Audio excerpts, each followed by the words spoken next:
I quit teaching. Now what? If you are a teacher who is currently on the fence about leaving the classroom, this video is for you. In this video, we are going to tackle some common myths as well as answer some frequently asked questions about transitioning out the classroom. Let's get into it.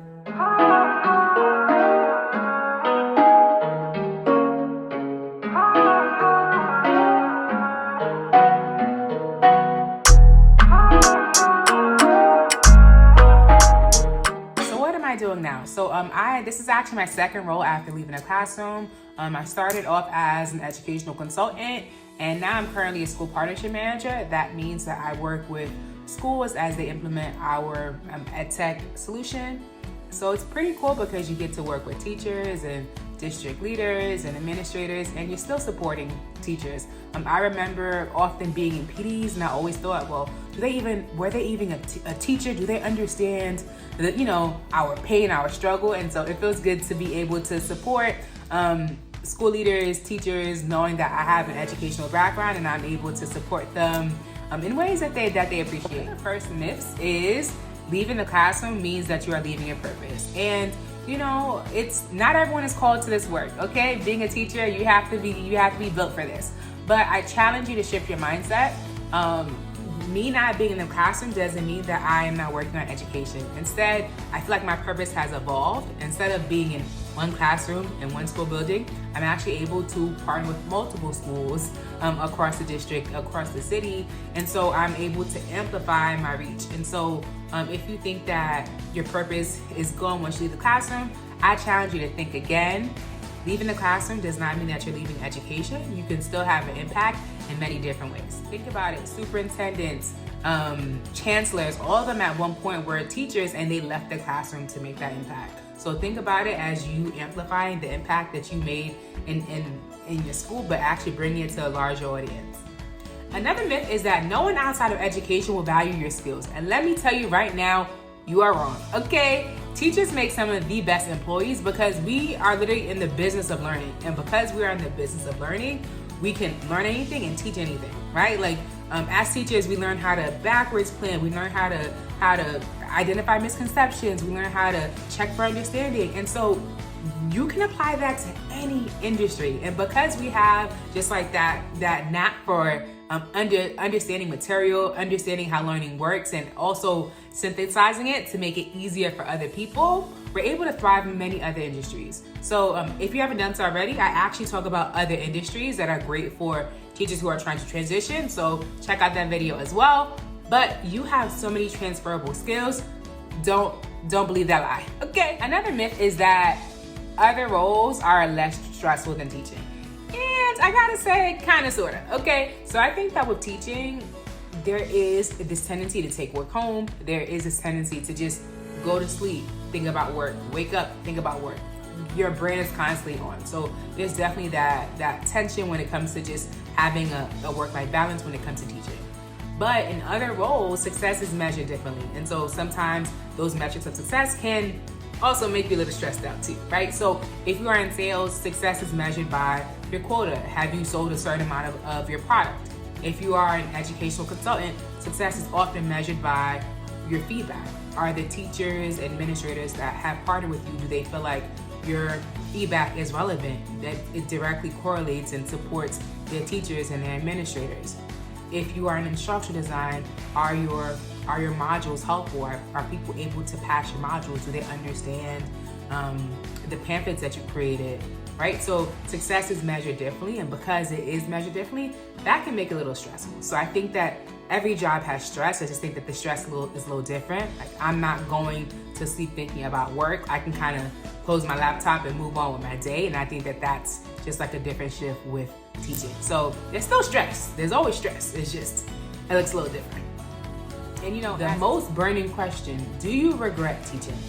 I would say no. I do not regret teaching because I know that for the 11 years that I taught, I gave it my all, okay? I know that I was passionate, like I loved it, right? I did what I needed to do. I brought my all to teaching, so I don't regret it. And I also know that if I ever wanted to teach again, I can. Like, I have my master's, I have my certification. So if I ever wanted to teach again, I can, right? Like, there's a teacher shortage. Like, there are many schools that are open and willing and ready to receive veteran teachers. So I know that if I ever wanted to teach again, I could. That's definitely something that's available to me. And I don't dismiss the idea of me teaching maybe later on, maybe in the future, but I don't regret it because I feel like right now I have a chance to just focus on me. I'm not sure if you watched my video about me quitting teaching. If not, I'll link it below.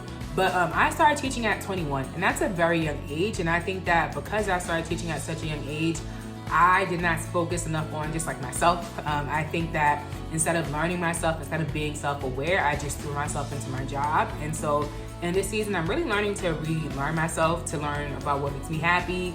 I think that there was a lot of self-abandonment that happened because I started teaching at such a young age. And so I appreciate the opportunity to just pour into myself wholeheartedly, So I don't regret it because I think this is a new chapter.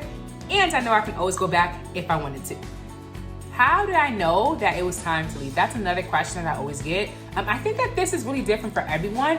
I think that for me, I don't like to complain. I'm someone who's like, if there's a problem, I fix it. I don't like complaining about things, right? And I found that I just kept on complaining about how tired I was. I was always just burnt out. And, I felt like if I'm still, and I also noticed that my quality of life was declining because I was burnt out, right? I was spending more money buying lunch, buying dinner because I was too exhausted by the time I got home to make lunch, to make food, right?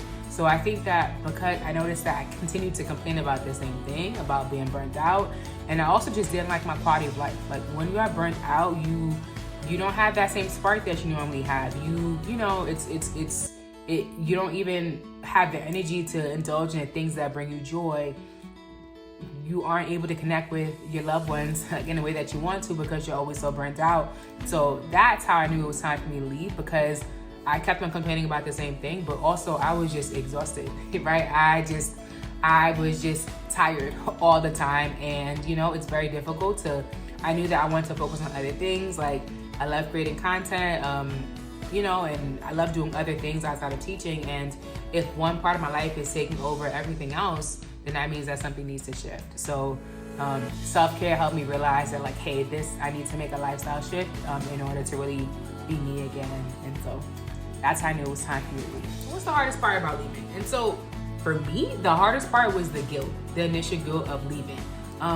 If you are a teacher, you are called to this work, you love it, you have a passion for it. And so in some instances, when you're leaving the classroom, it feels like you're leaving your students behind. It feels like you're leaving your whole mission, right? And I think I really have to tell myself, I spent over a decade putting the needs of other people, other people's children, other school goals in front of me, and this is my time to pour into me. So I think it's really that guilt. And in those instances when you feel guilty, you have to remind yourself, you cannot pour from an empty cup. You cannot continue to give all of yourself to other people, to other organizations, to other schools, and be left depleted, right? I knew that it was either now or never, because I was exhausted, I was depleted, I didn't have the energy that I needed to do the things that brought me joy. And so that's how I knew it was time for me to leave. And so whenever I felt guilty, I had to remind myself, I'm doing this for me. I had to be very unapologetic. And I feel like it's easy